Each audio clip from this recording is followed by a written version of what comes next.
Allah, la ilaha illallah, la ilaha illallah, la ma'buda illallah, la ilaha illallah, la ilaha illallah, la ilaha illallah. La maqsuda illallah, la ilaha illallah, la ilaha illallah, la ilaha illallah, la mashhuda illallah, la ilaha illallah.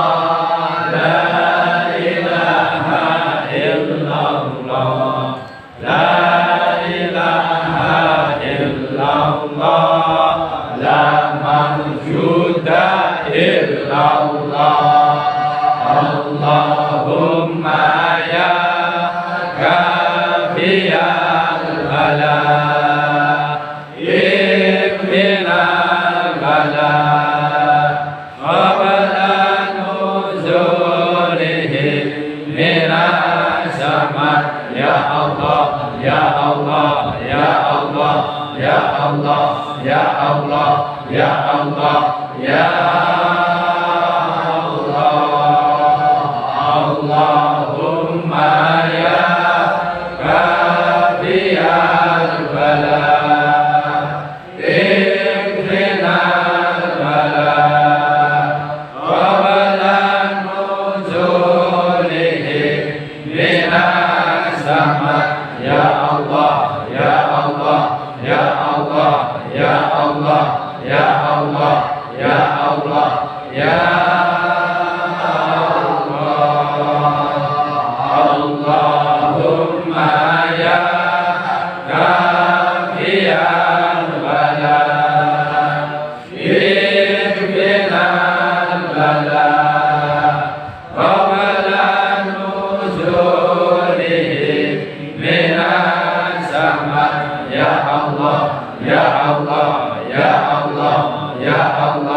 ya Allah, ya Allah, ya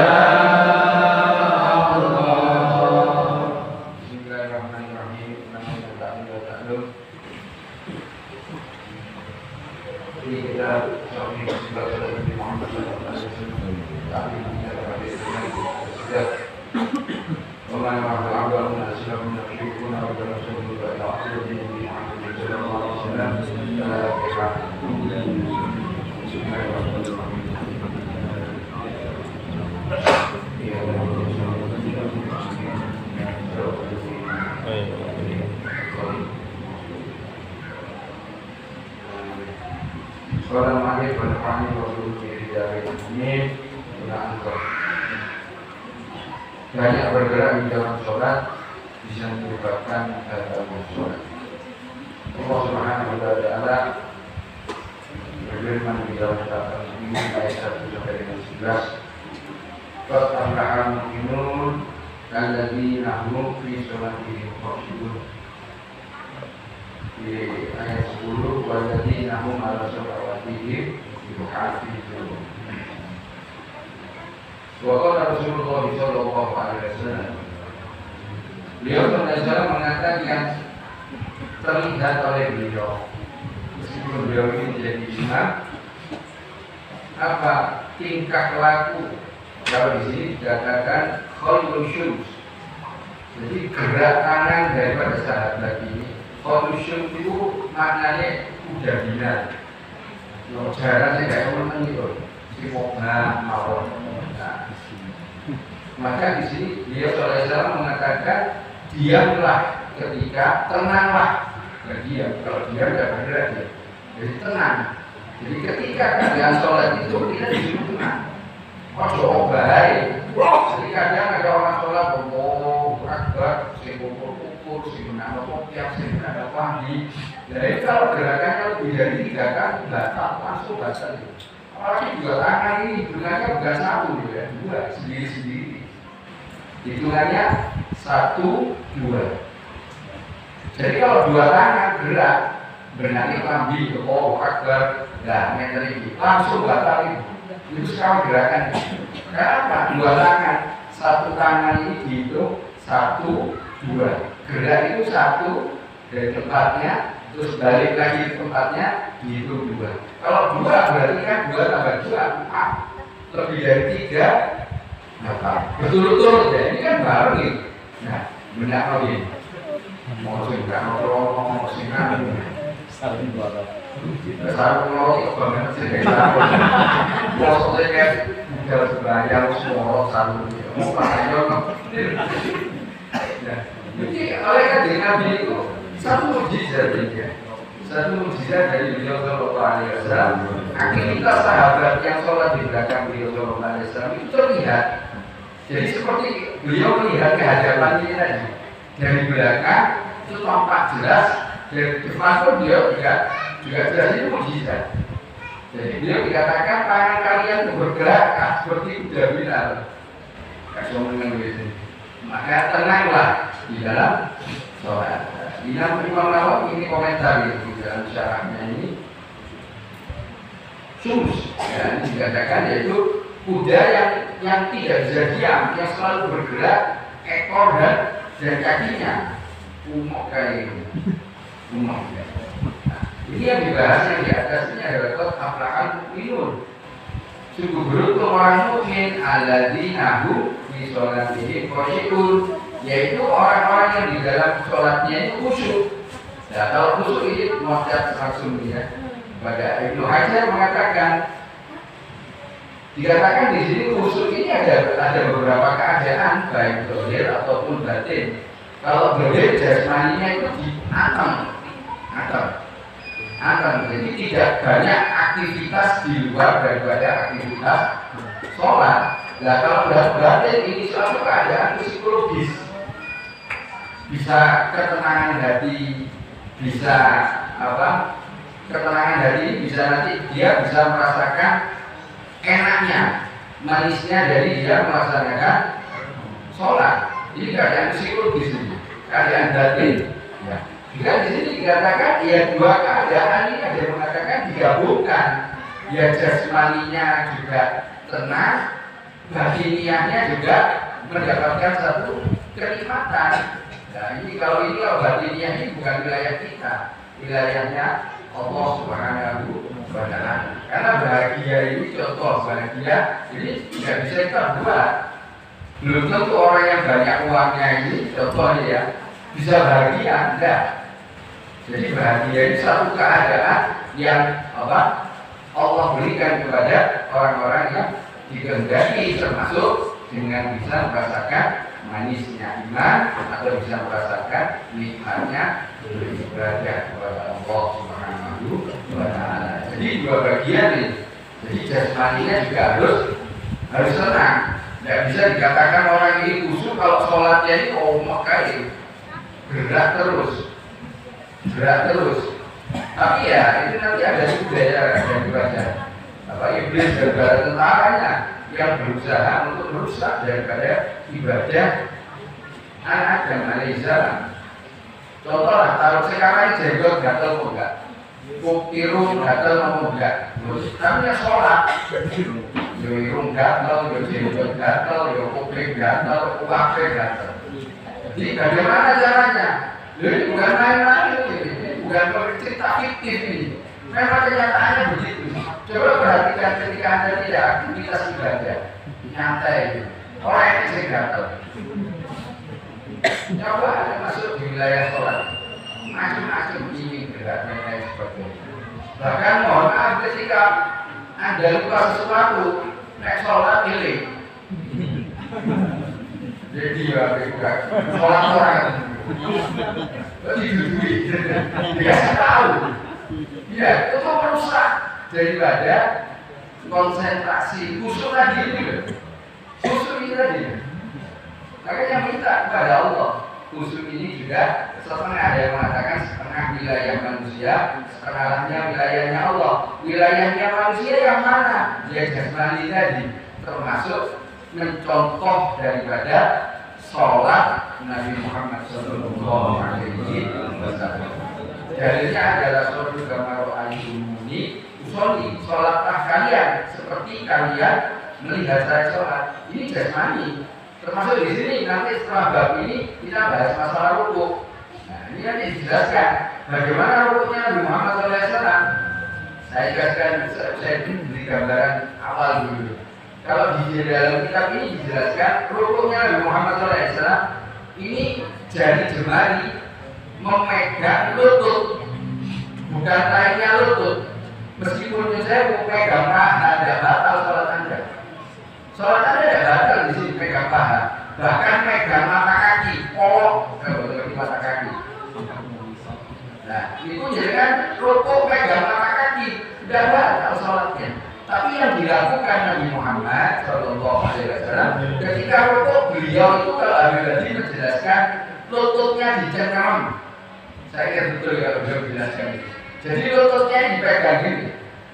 Posisi dari jemarinya bukan itu, tapi lembab. Maka tidak terlalu, ya cukup pegang. Kemudian apa ini namanya? Lengan. Kalau lengan ini, lengan atas sama lengan bawah. Ini lurus. Jadi lurus. Tak tentukan. Posisinya ini bukan kakak. Nah, posisinya seperti ini lurus. Nah, kalau Anda tidak pernah olahraga seperti saya tidak olahraga, olahraga dibongkar sih. Nah, ini kalau posisi lurus seperti ini dari ujung bawah ini sampai sini seperti ditarik. Makanya saya pernah membaca satu jurnal yang ditulis, nggak tahu ilmuwan dari Eropa atau dari mana, saya lupa itu. Ketika saya masih kuliah, saya baca jurnal itu, beliau menulis orang yang tidak meninggalkan sholat 40 tahun itu insya Allah terhindar. Insya Allah kalau kata saya, bukan kata dia. Kalau dia terhindar, langsung mengatakan terhindar dari penyakit stroke. Insya Allah. Saya nggak ngomong orang yang kena stroke nggak pernah sholat begini. Saya nggak paham. Jadi yang ngomong ilmuwan ini. Kenapa? Buktinya ketika Anda mencontoh sholatnya Nabi Muhammad SAW, itu otot-otot semuanya ini bisa melakukan satu aktivitas yang nantinya terhindar dari penyumbatan, pemerasan dan lain sebagainya. Kalau dapat saya coba, makanya dianjurkan untuk memperbanyak sholat nafilah, sholat sunnah. Nah, kadang saya lihat orang sholat sunnah sampai naik diri. Betul sampai naik diri, takbir, Allah Akbar. Sudah batal sholatnya ini.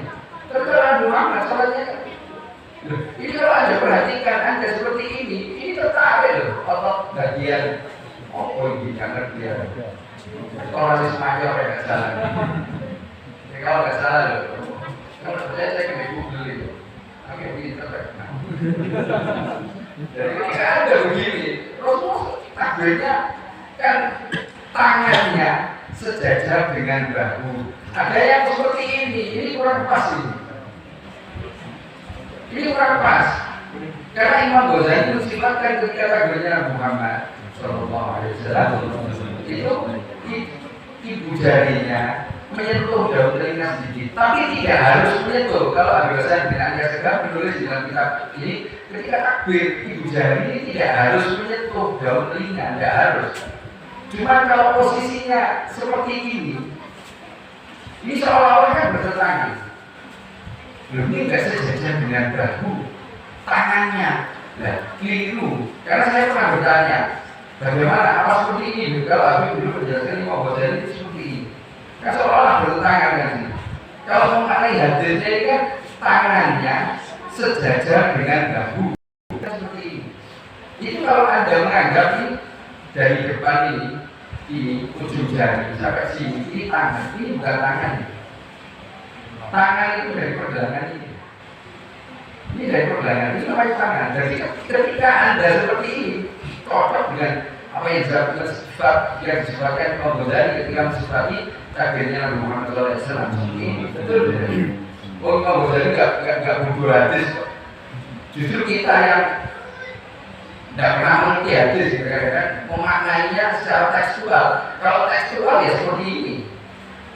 Tapi tidak batal sholat, tidak batal sholat. Cuma Rasulullah melakukan seperti ini. Takdirnya seperti ini. Ketika rukuknya seperti yang saya jelaskan. Ketika tidak itu beliau SAW mengangkat tangannya sempurna. Bahkan Syekh Ibrahim juga nanti di sini masalah iktidal beliau menjelaskan orang yang ketika iktidal mengangkat tangan yang tidak sempurna itu dikatakan main-main, guyonan. Dan itu banyak. Sakitnya dewi. Dan ketika diingatkan mesti kan nggak batalin sholat. Mesti jawabannya seperti itu. Betul memang tidak batalkan sholat. Tapi kita, Rasulullah mengatakan sholu kama ra'aitumuni usolli. Ketika Anda mengikuti kalimat atau perintah daripada Muhammad Sallallahu Alaihi Wasallam, ketika takbirnya Anda niatkan saya ikut Nabi Muhammad SAW, takbirnya sendiri sudah mendapatkan pahala. Kenapa? Karena ingin ikut Nabi Muhammad SAW. Tidak akan mungkin ada rasa cinta kepada seseorang kalau dia tidak mengenal. Tidak mungkin dia bisa mengenal Nabi Muhammad SAW kalau dia tidak ada rasa cinta. Jadi ketika kita mencintai seseorang, kita akan ikut. Taruhlah Anda mengidolakan siapa, pasti Anda akan ikut. Bahkan kalau mengidolakan pemain bola, gaya melakukannya itu potongan rambut, terus macamnya semuanya, tanda tangan nyumpul banget. Ya iya, kenapa? Karena senang. Makanya itu model ini.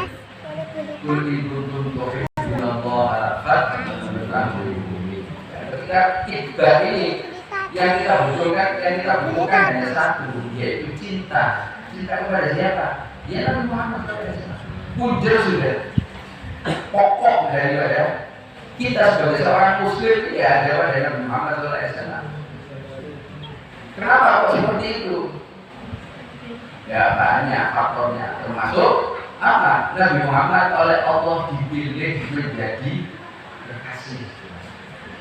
Dipilih oleh Allah menjadi kekasih Nabi Muhammad. Tidak main-main ini. Semuanya, bahkan di dalam diskusi dikatakan tidak akan aku ciptakan dunia dan seisinya jika bukan karena engkau ya Muhammad Sallallahu Alaihi Wasallam. Dan jadi adanya dunia ini, alam semesta ini, bahkan adanya surga, adanya neraka itu ya, karena adanya Nabi Muhammad dipersiapkan untuk Nabi Muhammad, bukan untuk kita. Kita ini karena adanya Nabi Muhammad Sallallahu Alaihi Wasallam. Itulah istimewanya kita. Jadi kita jadi umatnya Nabi Muhammad itu juga untungnya bukan main. Jadi untungnya bukan main. Nanti kalau kita sudah mencapai satu makom kedudukan yang istimewa, termasuk pengenalan kepada Nabi Muhammad zahir dan batin, itu kita tidak mau menyakiti orang lain dengan anggapan orang lain ini adalah umatnya Nabi Muhammad. Karena yang ditutupi yang sulit nih. Kalau orang-orang tidak bisa memiliki rasa maaf dan rasa cinta kepada Nabi Muhammad SAW yang betul-betul cintanya murni, bukan karena cinta kepada Nabi Muhammad ingin mendapatkan fadilah, ingin mendapatkan keutamaan, ingin doanya diijabah, itu semua akan berlaku bagi kita ketika sudah memenuhi standar atau sesuai syarat dan ketentuan yang diberlakukan oleh Allah Subhanahu wa Ta'ala. Contoh, senang sama sholawat fatih, karena sholawat fatih ini dikatakan sholawat pembuka bagi semua yang tertutup. Akhirnya memperbanyak sholawat fatih karena fadilahnya dari sholawat fatih, bukan karena ada asmanya Nabi Muhammad Sallallahu Alaihi Wasallam, bukan karena di situ ada kalimat sholawat dan salam kepada Nabi Muhammad Sallallahu Alaihi Wasallam. Lima ubik sebenarnya di situ kok. Nah ini jadi kita terbatas kepada keutamaan. Kita tingkatkan, kita minta sama Allah agar kita diizinkan untuk mengenal kekasihnya pribadi yang agung ini. Siapa baginda Nabi Agung Muhammad Sallallahu Alaihi Wasallam? Akhirnya apapun simbol sholawatnya kita senang. Kenapa? Karena di situ ada namanya Nabi Muhammad. Karena di situ kita bersolawat dan salam kepada Nabi Muhammad Sallallahu Alaihi Wasallam. Cintanya kepada pribadi yang agung. Nanti perkara utangnya lunas, berarti bonus dari Allah. Penyakitnya diangkat, berarti itu bonus dari Allah. Masalahnya diurai, diselesaikan oleh Allah, berarti itu bonus dari Allah. Itu sangat ketentuannya pasti berlaku. Tapi modal utamanya harus kita betulkan. Niat kita juga kita betulkan. Innama a'malu binniyat. Ayo kita tanya. Termasuk duduknya di majelis ini, kita minta niat kita betul-betul. Cari semua niatan baik, berangkat keluar dari rumah. Bismillah tawakkaltu 'ala Allah, la haula wala quwwata illa billahil aliyyil azim. Ketika di tengah jalan muncul niat yang tidak baik, maka minta sama Allah, laporkan, ya Allah, saya kok punya niat seperti ini ya. Ini niat tidak baik. Bantu saya, tolong saya, perbaiki niat saya. Tetap berjalan, tetap mundur.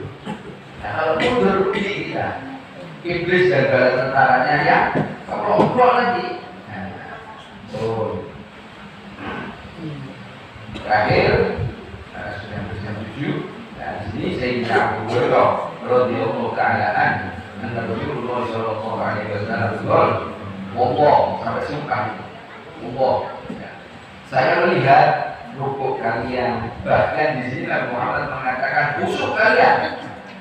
Bisa jadi khusyuk ini dari dohirnya terlihat, bahkan batinnya juga nampak. Karena di dalam Nabi Muhammad ada tertutup, terbuka semua, kelihatan semua. Jadi di sini dikatakan rukuknya sahabat ketika sholat, meskipun Rasulullah jadi imam ini ya, di belakang membelakangi Rasulullah membelakangi para sahabat ini terlihat karena apa? Ini satu mukjizat. Beliau sumpah Allah demi Allah karena beliau mengatakan seperti itu. Mengatakan apa? Rukuk kalian wala khusyuk terlihat apa? Maka perbaikilah daripada dohir kita, jasmani kita untuk apa? Tenang itu tadi. Seperti tadi yang di atas dikatakan tenanglah kalian di dalam sholat. Ayo mulai yang masih sering ketika sholat ini sakape dewi baca Allah, sakenane dewi. Karena di sini kita belajar ini deh. Soal sifat sholat Nabi tidak main-main. Kita sudah melewati takbir, kita sudah melewati bacaan surat Al-Fatihah, kita sudah melewati bacaan surat, dan nanti sudah lagi kita akan bahas rukuk. Takbir bacaan surat Al-Fatihah kalau Anda sudah tahu tapi kesalahan Anda tetap ulangi, maka itu nilainya dosa. Kalau tidak ada keinginan untuk memperbaiki, ayo betul-betul ditata sholat kita ini. Karena sholat ini bukan perkara main-main. Dan juga perlu dipahami ketika kita melaksanakan sholat bukan untuk memperbaiki keadaan baik dunia ataupun keadaan yang lainnya. Tidak, ini perintah ini lakukan. Nanti perkara dunia kita ditata, ekonomi kita ditata, keluarga kita ditata. Itu adalah ketentuan atau bonus yang datangnya dari Allah Subhanahu wa Ta'ala. Bagus, ya Allah yang ini bukan ada perubahan. Itu urusan perubahan ini Allah yang menentukan. Kita kan punya rencana di sini. Kita punya rencana, mintakan sama Allah. Tapi aktivitas yang kita lakukan adalah melaksanakan perintah daripada Allah dan juga perintah daripada baginda Nabi Agung Muhammad Sallallahu Alaihi Wasallam. Perkara yang lain itu bonus dari Allah Subhanahu wa Ta'ala. Pun, insya Allah besok sedikit kita tambah mengenai ini tadi, karena kurang hanya satu kalimat daripada Imam Nawawi ini, terus kita langsung membahas masalah rukuk. Insyaallah semuanya diberkati. Pemahaman dengan sebenarnya dan sebaik-baiknya pemahaman tentang agama Allah, tentang kasih Allah bagi Nabi Muhammad Sallallahu Alaihi Wasallam. Bismillahirrahmanirrahim. Bismillahirrahmanirrahim.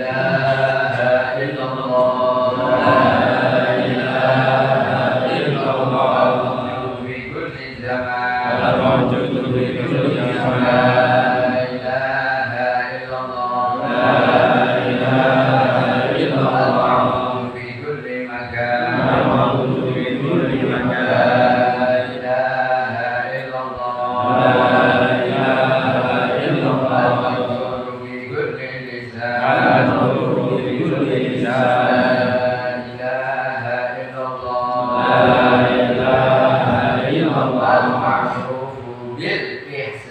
al-ma'rufu bil ihsan la ilaha illallah la ilaha illallah kullu yawmin huwa fi shan kullu yawmin huwa fi shan la ilaha illallah la ilaha illallah al-aman al-aman min zawalil iman min zawalil iman wa min fitnati syaitan ya walimal ihsan ya walimal ihsan alaina min ihsan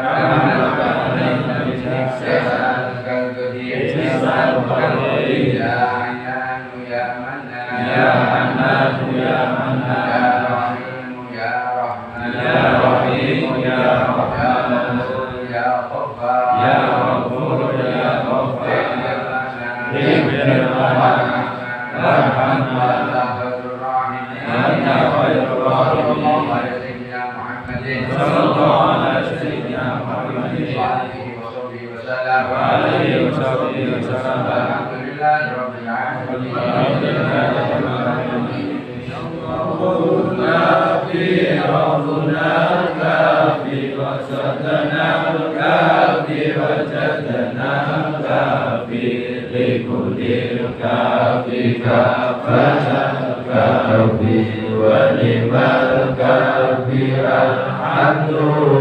Alhamdulillah.